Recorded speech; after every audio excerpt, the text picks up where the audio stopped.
Good morning. Good morning.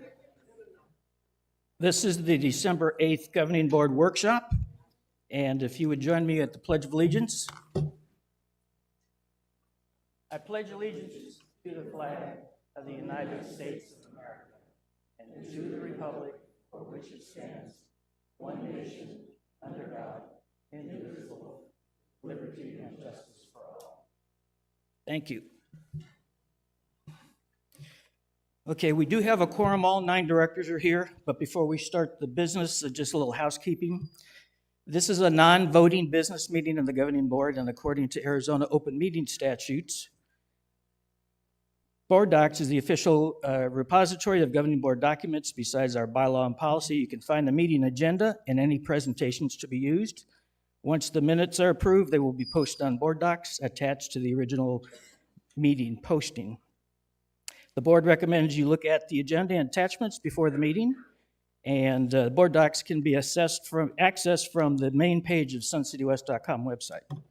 Okay, as an open meeting of an Arizona Plain community, even though the board does not vote during the workshop, we will provide an opportunity for cardholder comments on the topic being discussed. All comments must be directed to the chair. Those in attendance who wish to comment, please come up to the microphone on my left over here. Sign in and give us your name and rec number. You will have 2 minutes to make your comments. Okay. For those watching on the live event on YouTube, you may make comments online. Please be aware that there's about a 30-second delay to the broadcast, but we will address your comments at an appropriate time. At the end of the meeting, after any final director comments, cardholders will have another opportunity to make comments. So moving right into the first order of business. Approval of the November 3rd, 2023 meetings. Are there any changes or corrections to those minutes? All right, they will stand as written. Moving into new business.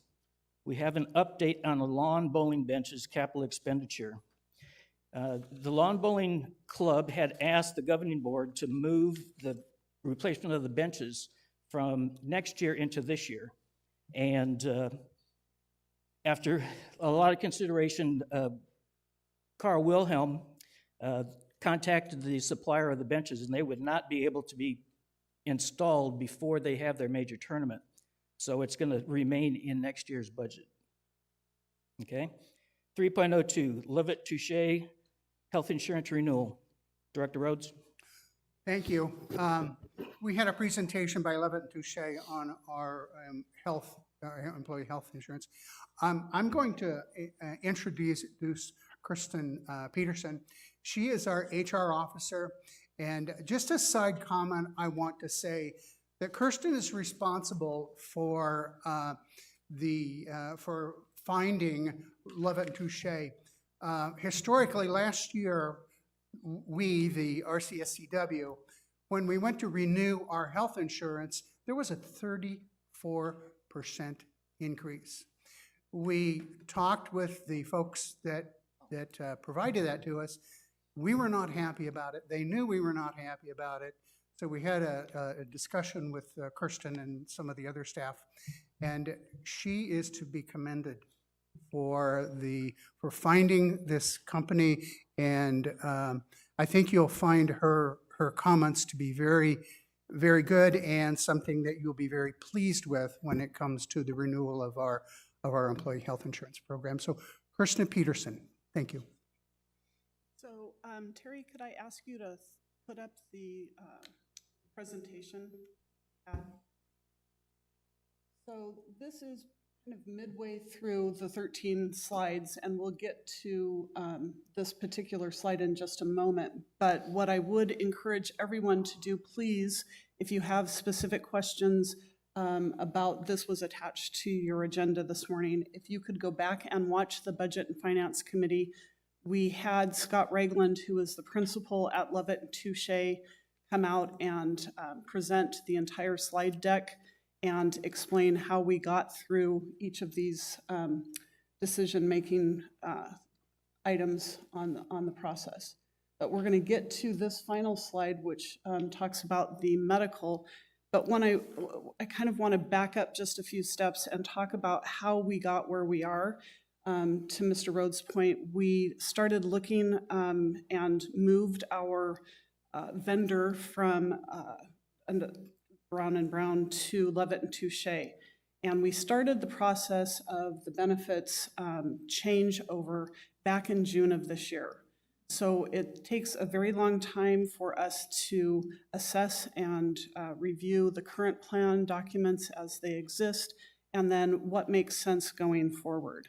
So again, we started in June. We finalized this the first week of November. So it's a drawn out process. We want to make sure that we're looking at every possible iteration of each of the benefits and how it can impact our employees. The team at Lovitt contains 13 different people that are solely responsible to us. It includes people that will help us. And maybe, Terry, if you wouldn't mind going up to, I think it was maybe slide 3, there, one more, right there. So here is the team that will be supporting the rec centers of Sun City West going forward. Scott was the person that I spoke about during the B&F meeting, or that was here for the B&F meeting. And we have all of these folks at our employees' disposal and at for us that are managing these plans. So the other side of that is that we have a team here at Sun City West that manages and puts together these plans. I appreciate the fact, that I was called out, but it definitely is a team effort. And so I want to make sure that you understand that Bill Schwind leading our team is integral into that. Cliff Swan, our CFO, Terry West, our accounting manager, Linda Barrett, our payroll specialist, and my team of Raquel Martinez and Luis Gazar all entered into this process together to make sure that we were getting the best that we could for our employees, and keeping in mind that we stand in two camps, making sure that we get the best for our employees and doing the best thing for the association. So we talked about watching that, and when we look at benefits, we understand that our most valuable asset here at the rec centers of Sun City West are our employees. And so how do we make their experience and their lives better? And part of that is through the benefit process. So we look at things and we're very thoughtful about change. We don't just make knee-jerk, oh, we're going to move from one carrier to another, or we're going to change the cost to the employees.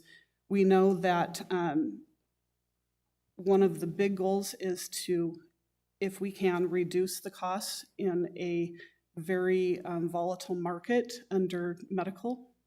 We know that employee retention is super important to the association, and when we are doing hiring, we do hear from folks that say that they've researched and they're weighing two positions, and in many cases our benefits package does win them over. So that's really important. We knew going into this process back in June that we would likely, based on our demographic, we would have limited opportunities and providers. So we knew that going in. And we also knew once we started the bid process that some of the lines that we have, things like our dental, vision, life and AD&D, disability claims, all those people came through, or all those vendors rather came through at what we call a rate pass. Rate pass means that they're not interested in providing any kind of reduction in those costs. And to us, that didn't seem acceptable. So we asked our vendor, our new vendor, Lovitt-Touch, to bid out all of those things. So that's exactly what we did. So Terry, if you could move to slide 10.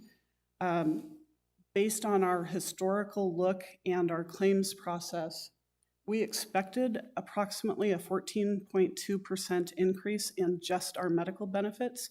And as we kind of worked through this process, our current vendor, which was Cigna, actually came in at 23%. And so when we looked at that, we said, no, that isn't going to work for us. We asked them to go back.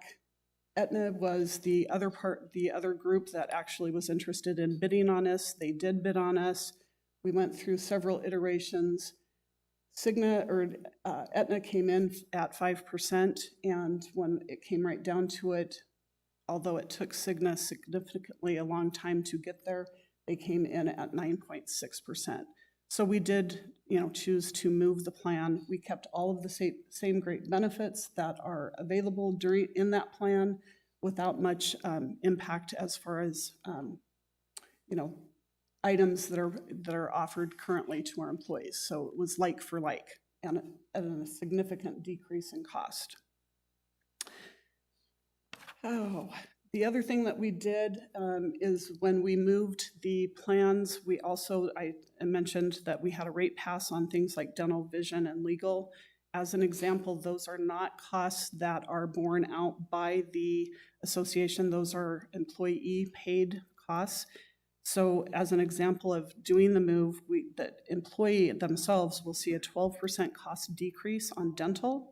They'll see a 13% cost decrease in vision, and they'll see a 38% cost decrease in legal, should they choose, and those are all voluntary benefits, but those are the cost savings to you. Many of you work here, as do I. So we, again, are looking at those things in the big picture and how it can impact our employees. One of the other things that I truly feel is super important is that we engage our employees in the benefit process. The more engaged and more educated we can help our employees be in making active decisions about those benefits.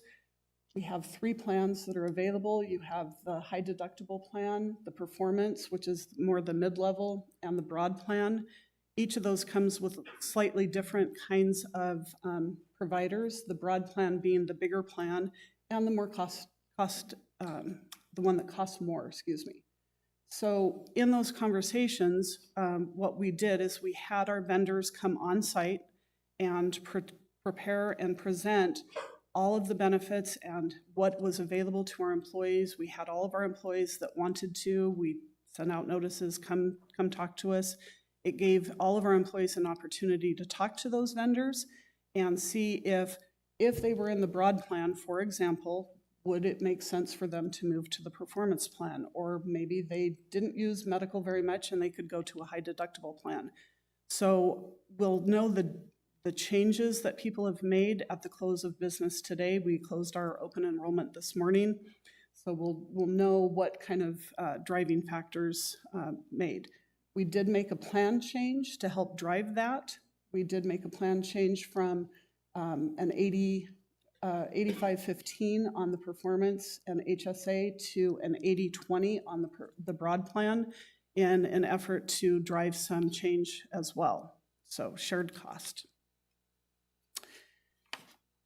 Let's see, some of the other things that we've done, we made sure in the past we had about a 3-page benefits booklet available for employees. This year, the full-time benefits booklet is about 50 pages. Now, a good portion of that is compliance information, but it includes, kind of a soup to nuts, exactly what is available. And so we give those out to people through the Paycom. They can come in and talk to us about it. But again, that educational piece is really important. And we know that benefits plays a huge role in the retention of our employees. So I'd like to talk a little bit about that. It keeps us ahead of our competition for sure. It keeps our retention rates are low. When you look at kind of the state of Arizona and surrounding communities, it's spiking upwards of 45% turnover. We currently, as at the end of August, are at 22%. So when we talk about that, the benefits definitely impact our employees. When you look at our employees, we have 270 employees whose tenure is 3 years or more. The average tenure for recreationally based employers is about a year. So we've got some long-term employees. It keeps our hiring costs low, and it's attractive to our new employees. As an example, to hire a new employee that leaves, SHRM, which is the Society for Human Resource Management, estimates that it costs about $4,700 to replace an employee. And if it's a higher, depending on the role, it could be 4 times the wage of that employee to, remove, replace when they leave get them rehired. So there is cost associated with that. So benefits being a big driver, we want to keep our employees happy. I think that was everything I had. That was the final slide. Again, I would really encourage anyone that has specific questions. They can certainly go back and look through the B&F committee meeting, and Scott presented the entire slide deck, but I'm certainly open to any questions you might have. Okay, do we have any questions from the directors? Director Rhodes? I do have one. Kristen, would you tell them what our new rates are and the difference between last year and this year? Do you have that information? Yeah, so the new rates are Did you here. point it out for me? Yep, you bet. So up on the slide, on the slide here, you will see, thank you. I was like, I'm trying to see that. So you will see that currently, if, we'll use one example, we'll use the OAP under the Cigna plan. And the revised renewal rate came in for an employee only at $1,080.58. When you go over to the same like-for-like plan, the plan came in at $1,032. You will also see on the performance or the local plus that the revised renewal rate would have been $1,006, and the plan for performance is at $960.39. So each level, it depends on what the employee chooses. If it's an employee only, there's one cost. If it's an employee plus spouse, if it's an employee plus child or children, or family, which includes spouse and children. So there's different cost levels for each of those plans. Anyone else? Okay, we have any questions from the audience for this plan? Okay, seeing none, we are going to move on. Before we move on, though, I believe Director Vines had a question on the benches. Yes, thank you, President Hurley. So the question I had was on the bid that Carl received, what was the actual delivery date for the benches that he has? Did you, because we don't have the bid here. Well, I don't have that information, and Carl's not here, so we'll have to get back in there. Okay, because I was just curious, and the But only it was reason, going to be after their January tournament, I do know that. right, because then they have a tournament in March, and after that, I'm not quite sure what their next tournament is. So I'm just a little curious for us to just, and I don't know when the decision was made because we didn't have another meeting. So who made the decision to just say, we're not going to have Carl met it? with the Lawn Bowling Club, and they agreed that they would leave it in next year's budget if they couldn't have it installed before their tournament. Before January? Mhm. So I know we have the lawn bowling president here. Can we double check with that? Because I'm a little confused. Okay. Thanks, President Hurley.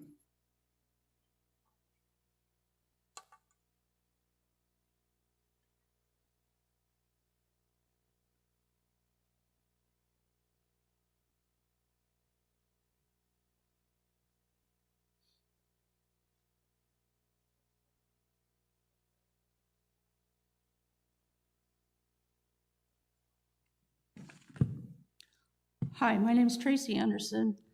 I'm the current lawn bowling president. Rec card number, please. I'm sorry, 132045. Thank you. I am the current lawn bowling president as of September 15th of this year. I'd be happy to answer any questions about the benches. Lisa, would you ask your question again, please? Thank you, President Hurley. The only reason I'm asking is because there seems to be a little lack of communication here because Carl relayed to Tracy Anderson that it was the board's decision to leave it in the next budget cycle, that because the benches couldn't get delivered and installed by their January tournament. And I'm just a little confused because we have not had another meeting. That's not my understanding. So I think there's just a little bit of confusion. Okay. So the only reason I'm asking is what that delivery date is, because they do have another tournament in March. And Once Carl gets back from his bereavement leave, we'll ask him the questions. We'll get back to you. okay, thank you. May I answer her question? Sure, go ahead. I saw Carl earlier in the week. He was checking on the roof of the lawn bowling facility, and he informed me that, and I'm not trying to throw Carl under the bus because I don't think that's fair. He informed me that the benches would be purchased July 1 and that we weren't going to have them for our tournaments because it had been decided to purchase them July 1 because we couldn't get enough, decided by, President Hurley, you and Mr. Schwinn, General Manager Schwinn, and the board, that we couldn't have them purchased in time, so we're going to move it to July 1. That is not my understanding of what happened. I'm just sharing with you. That's fine. We'll have to wait for Carl to get back to really understand what went on. Okay, But I heard it from Carl that he had talked with your club and that if they couldn't be installed by the time of your tournament, that you were okay with them staying in next year's budget. Is that's that not quite correct. okay? Not from my side. Okay. May- Christine, do you have a question? Just a comment to clarify for anyone who wasn't present. At the Budget and Finance Committee meeting, it was recommended by that committee that we would take the action that you're discussing. But it was recommended to come here to the governing board for us to discuss, just to clarify if it helps. So we recommended at that Budget and Finance meeting, after looking at the request, that if everything that you just outlined, that but it was intended to come here as a recommendation. It was not conveyed as a decision. It Just, has not we'll been look into it. Elevated to me. That's right. This would be, this meeting only just took place, so it would have been at this meeting okay. the recommendation would have been presented by our chairperson. Okay. Any other questions? Go ahead. So I'm just, so we're going to leave this for the what meeting to discuss? We have a regular meeting at the end of the month. Hopefully Carl will be back by then. Right. And we can get an understanding of what actually transpired. Okay, great. Thank you, President Hurley. Okay, thank you. Community comments? Since we didn't have an opportunity to have community comments on this topic, may we have some, please? Sure, go ahead. Okay. Tracy Anderson, 132045. I'm speaking again as the lawn bowling president. So, President Hurley, if I understand you correctly, this is being moved to the 24-25 budget, correct? That's where it was originally. I understand that. Right. So if it's being moved to the 24-25 budget, is there a possibility, since the 24-25 budget has not been approved by the governing board, could these benches, or the $30,423, be eliminated? I don't understand your question. So the governing board has not approved the 24-25 budget. Right. My understanding of the process is, and I've been here for that process last year, is that you go down the items, and usually I think if it's $50,000 or more that you really look at. We review those. We actually approve individually the ones over $100,000. Okay, so, and I guess maybe you can't answer this question. How do I know for sure that the lawn bowling facility, which needs benches to replace some benches, that this is going to be approved for sure? I mean, I don't have a confirmation. I can't go back to the club and say, hey, guess what? We are going to get brand new benches. We're going to get half of what we asked for because we believe that the half of the benches that we have are good enough. And so we'll take some new benches with the old benches because we know how tight money can be. Right. As you mentioned, the budget has not been approved. We're in the middle of that approval process now. So it will go through the regular process. I cannot guarantee you it's going to be on the budget, but it is there out of the R&R reserve study. So, All right, thank you for your time. okay, thank you. This is just on the benches, by the way. It's Chris Waller, 140558. If I wasn't hearing this now, if I was in the previous meetings, I would be confused right now.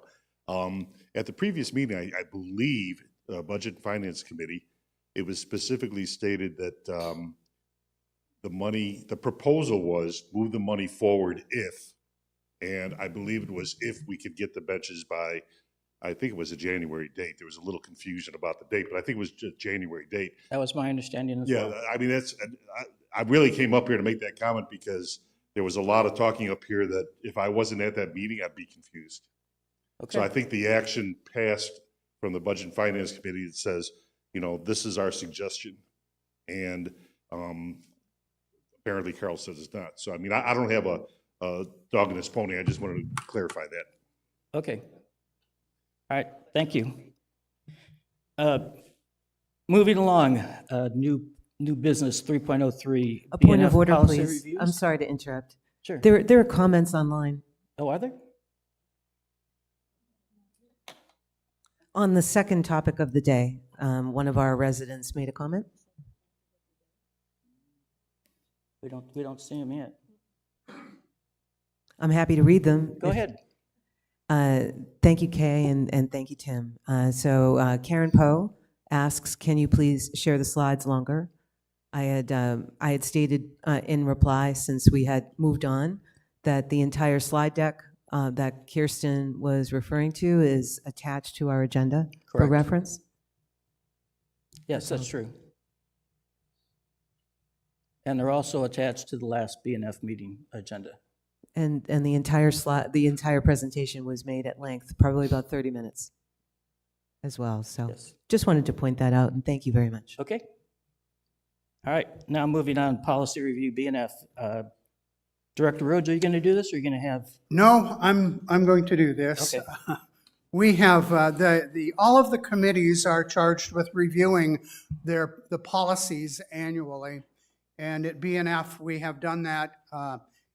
You're going to have to bear with us on this because we actually have 6 policies that we have reviewed. And yes, we did do this intentionally, okay? Because this is the first policy. And Mr. President, do you want to deal with these individually, or shall we just do it collectively in the group? Because all of them have no recommendation for change. Sure. And at the B&F, we did go through them individually and asked for audience comment and YouTube comments. And then we voted individually, or not voted, but we tried to receive consensus individually on each one. Any directors want to see them individual, or just do it as a group? Okay, so we had each, our committee members, the Budget and Finance Committee members were each assigned a given number of policies. The first one is FI03. It's the property owners' changes and refunds. And FI04, reserves fund policy. That particular one was reviewed by Christine Novello, and she did present her findings at the Budget and Finance Committee, that there are no changes that are recommended to either one of those policies. The next 2 are FI05, the insurance policy, and FI13, collection policy. Those 2 particular policies were reviewed by committee member Ray Davis, and he also reported at the Budget and Finance Committee that after careful review, there are no suggested changes to those policies. And then the last 2 are FI16 and FI17. They were reviewed by Mr. Gary Bosak, reporting financial performance to the governing board, and asset preservation fee to the governing board, asset preservation fee. And Mr. Bosak also reviewed and reported at the Budget and Finance Committee that there are no recommendations for change. I will say editorially, though, that we did a deep dive. We looked very hard last year into all of these policies, and we're really looking for any significant changes or any issues that we thought rose to the occasion that required change, and we saw none. So in summary, we have 6 policies that we've reviewed. All of them were reviewed carefully both by their committee members and the actual Budget and Finance Committee, and we find no changes or in any of the 6 policies. Okay. Any questions for this? All right, this requires no action from the board. Thank you. All right, we're going to move into director comments.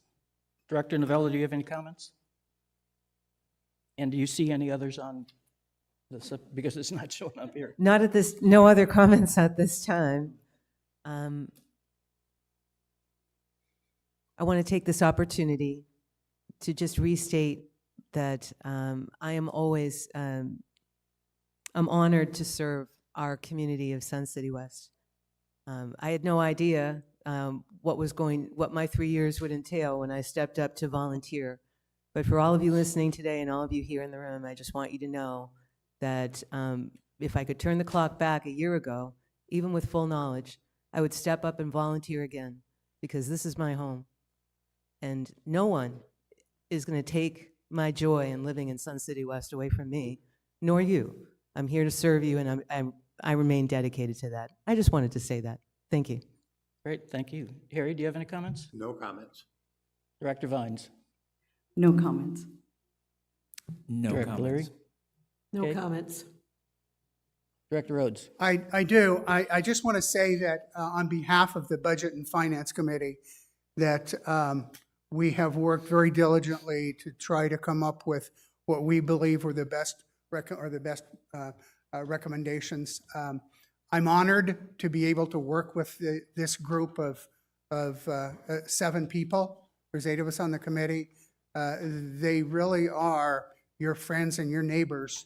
And I'm going to say this in a very unpresumptuous way, but you should be proud that we have people like them, like Christine and like the others that are sitting on not just our committee, but all of the committees, charter clubs and properties and the whole things, because all of them are taking time and they are very focused and dedicated people. And at that, on behalf of the Budget and Finance Committee and my part of the governing board, and I'm sure I could probably speak for the whole group, I wish you all to have a Merry Christmas and wonderful holidays. Thank you. Alan, do you have some comments? I'll just be brief. When we all came in today, we got this little note talking about the light display out at the outdoor railroad over at the Beardsley Park. And I just want to mention, if folks have not been out to see that, it is really impressive. And it's a great thing for grandkids. A lot of us will have grandkids coming over the holidays. If you venture over there, it's a pretty cool display, and I applaud the Railroad Club for doing that. I hope they'll continue to do that every year going forward. Please go over and take a look at it. Okay, thank you. Terry, do you have any comments? No comments. Okay. I do have some comments.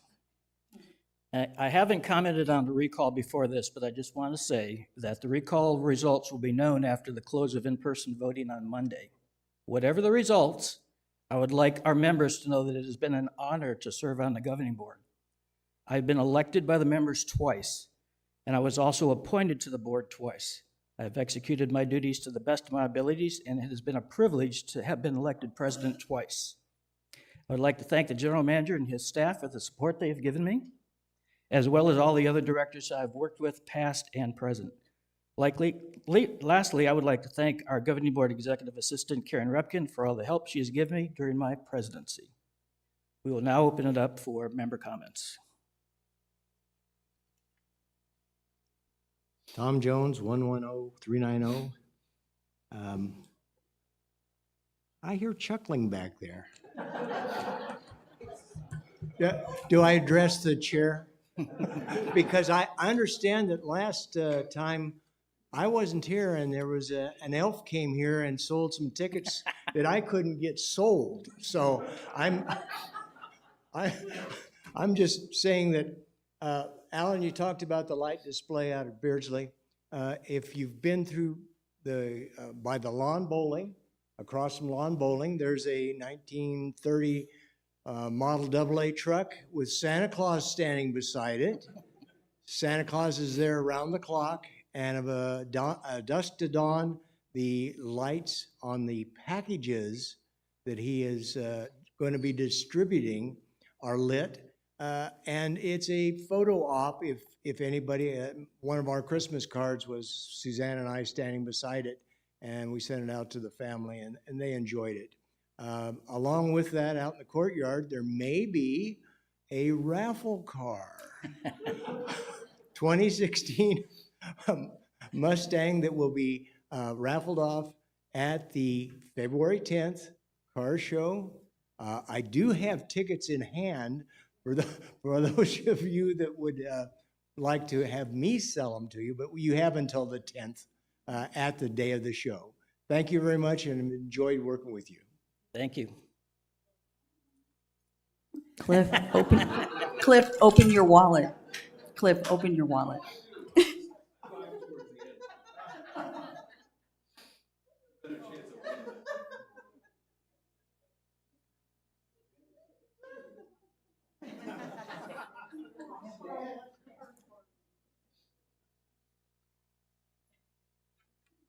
Good morning. Good morning. I'm Deborah Johnson, 130208. And first, I would like to, in the interest of transparency, I would like to have my comment entered into the record, the minutes. I object.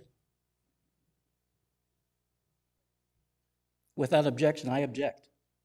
Okay, thank you very much. I didn't know if it went to everybody or if just you got a say. Only one person has to object. Okay. Then I would like to have, All right, hang on a minute. Take a vote. How many want to have her comments entered into the record? Say aye. Okay. Those that don't, nay? Sorry. Aye. okay, no problem. I would also like to have an extra maybe 20 seconds to finish my statement. Okay. On November 28th, 2023, by posting on social media, Mr. Hurley publicly disclosed information regarding a closed hearing. This is in violation of his confidentiality agreement. This violation has repercussions that do not serve the community in a positive manner. The requested resolution for this was that Mr. Hurley make a formal written apology to my husband and me for his unprofessional behavior. 2, Mr. Hurley should receive some form of disciplinary action.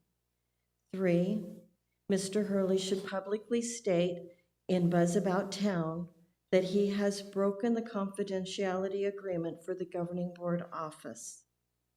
It is unfortunate that despite 2 email attempts to resolve the matter, a decision was made to not accept the kind offer of this resolution. A formal and public apology from Mr. Hurley would have provided a more positive impact on his character and the concerns for the community. I understand that if there was any disciplinary action, I would not be privileged to this information. However, the lack of a receipt of any formal apology or public statement leads me to believe that no action has been taken to resolve the issue. I am extending the time for Mr. Hurley's public apology on Buzz About Town and an indication that a formal written apology is forthcoming until 2 p.m. this afternoon. I hope the members of the governing board will take this final opportunity to impress upon Mr. Hurley that the resolution presented is not only reasonable, it is also generous and provides an opportunity for positive growth. Failure to accept the resolution will not likely be as favorable an outcome. Thank you. Thank you for your comments. With all the mud you've slung over the last couple of months, I'm not gonna, that's it.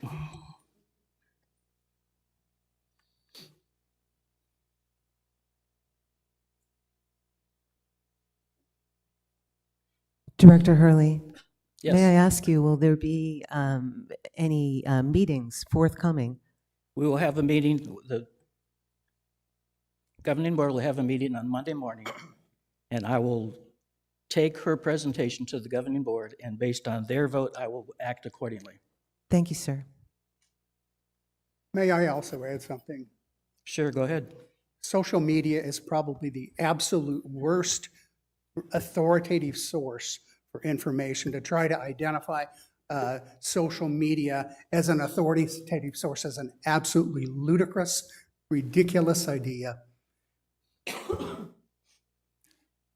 Go ahead, ma'am.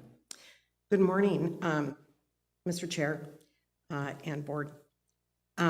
As Christine, I am a very proud member of Sun City West. We need your name and rec card number, Oh, please. I just I'm thought sorry. you knew me. No, I'm sorry. I'm sorry to interrupt you. Susan Ambler, 289-848. There you go. I'm a very proud member of Sun City West. I've lived here now for 7 years. While I would have loved to apply for the Board of Directors this next year, I have a 2-year commitment to my national sorority, and I would not have time. Therefore, you'll see me at a lot of meetings until I have time to do that.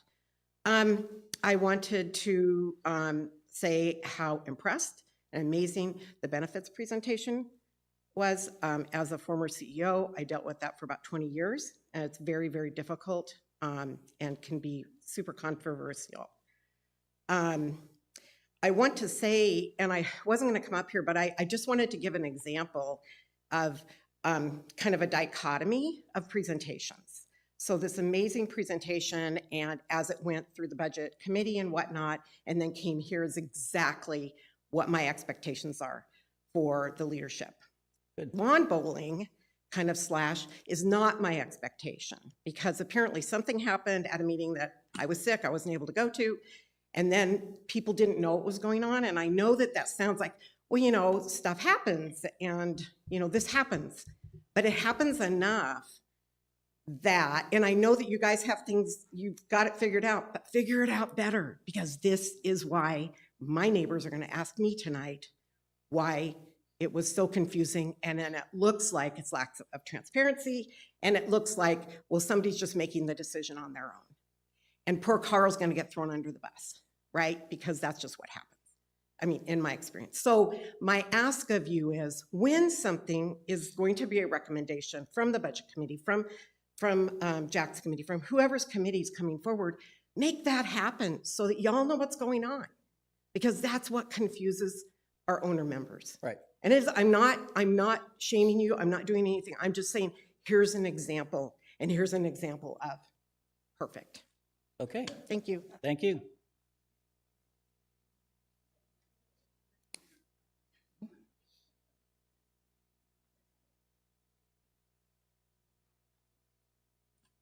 Uh, 131829, Nick Turner. I'm a member of the Chartered Clubs Committee, but I'm speaking now personally as an owner member. I've noted over the last few weeks that prominent recall supporters are still suggesting that we freeze our annual dues and we manage our finances in the same way as Sun City. You may not be aware, because this is recently, but at a Sun City Exchange meeting last Monday on December the 4th, there were questions raised by Sun City residents about the huge increase in their annual dues that they have voted for 2024. A Sun City Governing Board member, in response to those comments, said, and I'm quoting now, "We have run into a situation where we have a $20 million deficit in deferred maintenance. We haven't been spending the money to take care of things we actually own. Keeping dues increases lower would add to the things we do not take care of." So it's becoming increasingly clear to me that one thing that this community should not be doing is what Sun City is doing. So while we're having a big thank you fest as well here, I'd like to thank the General Manager and his staff, I see Russ is up there at the back, for managing Sun City West in a way that means we do not have a 20 million backlog in deferred maintenance. I noticed that maintenance deficit is a phrase we don't hear in meetings here, and it's a phrase you hear very frequently in meetings in Sun City. So I thank you to the General Manager and his staff for maintaining our facilities and premises to a high standard. Thank you to the board for approving the funds and helping the staff do that. And finally, again, I'd like to thank the Governing Board for your service. As Governor Novello indicated, I didn't expect by volunteering to do this and spend your time in this way, that you might be personally attacked and have false statements made about you in such a public manner. And I believe your patience under that has been admirable. Thank you. Thank you. Hi, it's me again. 132045, Tracy Anderson, lawn bowling president. Oh yeah, and I'm the Lady Putter president too for how many more weeks? Director, can I ask Director Williams how many more weeks I have? Yes, you may. We took a vote, Okay. and it's 7,345 more weeks. I'm already doing a 2-year sentence. Isn't that enough? Okay. That was the warm-up act. I can't do both of them. I'm telling you, I just can't do both of them. I'm up here because I just want to clarify. Sue said something about, and I said it too.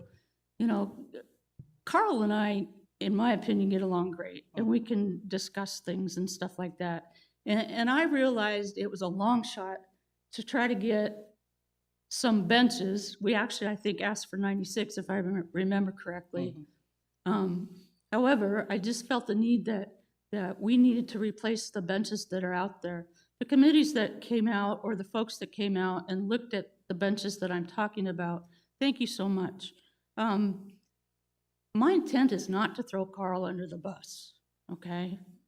We had our conversation earlier in the week, and Carl has been super to work with.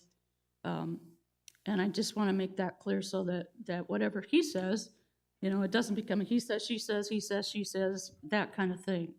So I just wanted to clarify that for all of you. And I also want to thank all of you. I haven't voted yet.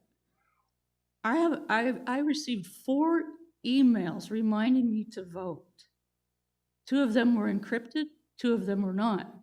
I'm like, okay, enough already. Just let me decide, all right?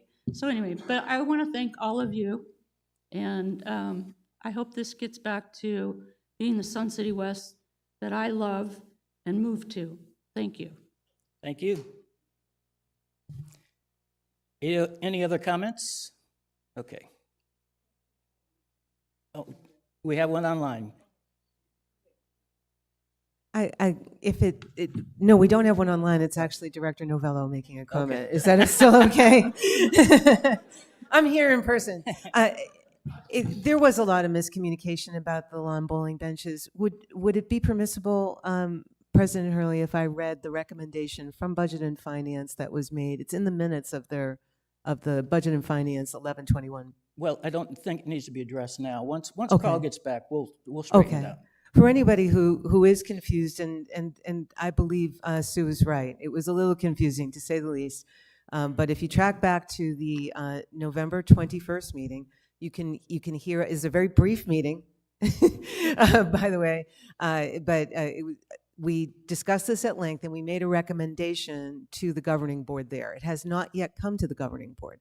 So sorry for the miscommunication on all of this, but if you want the details, that's where to find it. Thank you. And I'm sorry about that. Please, Kathy. Thank you, Christine. I'm Kathy Estes, 131671. I wanted to thank you, the members of the governing board, for your respectful, courteous, and honorable behavior towards each other and towards the rest of us, the residents. We appreciate your openness and your transparency in discussing issues and adhering to the bylaws and the policies as they are set forth in our governing documents. In a community of approximately 28,000 people, you'll never please everybody, but hopefully once a decision is made, the rest of us, if we're not happy, we can work together in a collaborative fashion to make changes. And to the general manager and the staff, you are the greatest asset this community has. You're not appreciated enough, I think. You support our residents, you support our chartered clubs, you maintain the facilities which affect not only the value of the association, but each one of our individual home values. And I think sometimes we forget that our personal values are affected by what you do. So thank you very much. And again, thank you to our staff. We appreciate you very much. Thank you. Yeah. Tom Jones, 110-390. Lynn, did you buy one for a Christmas gift? This is the ideal chance to give your grandchildren, whoever, a Christmas gift and tell them it's worth, you know, whatever, $40,000, $60,000, and they could be the lucky winner. Thank you very much. That's right. What a salesman.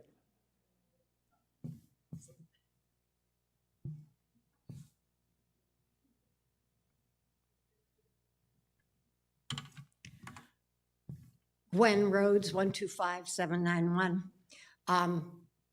There have been, as Mr. Rhodes stated, comments on social media. There have been editorials. In comments on social media and editorials, which are written, libelous statements have been made of dereliction of duty, not only of officers of this board, but also of the investment management firm. The statement in writing stating dereliction of fiduciary duty, not only, I mean, they got deeper pockets than I do, that cap trust. So I would be very careful if I was someone making statements of dereliction of duty. That's defamation of character, that's slander, that's libel. They should be very careful about what they're saying, because not only is this governing board watching, but other entities are watching what is being said. Thank you. Okay, thank you. Do we have any other comments? Okay. Our next governing board workshop will be on January 12th, 2024. Can't believe it's here already. In the lecture hall, our next governing board regular meeting is on December 21st. And cardholder comments are always appreciated by the governing board. Cardholders can contact the president by email at tim.hurley@SunCityWest. Please spell out Sun City West. Cardholders may meet the governing board president during the next scheduled office hours, which are January 8th from 10 a.m. to noon, or by appointment. Appointment can be made with Karen Repkin, the governing board executive assistant, at 623-544-6115. And the governing board offices are located in the membership building on the R.H. Johnson campus. And I'm going to adjourn the meeting at 9:52. Thank you very much.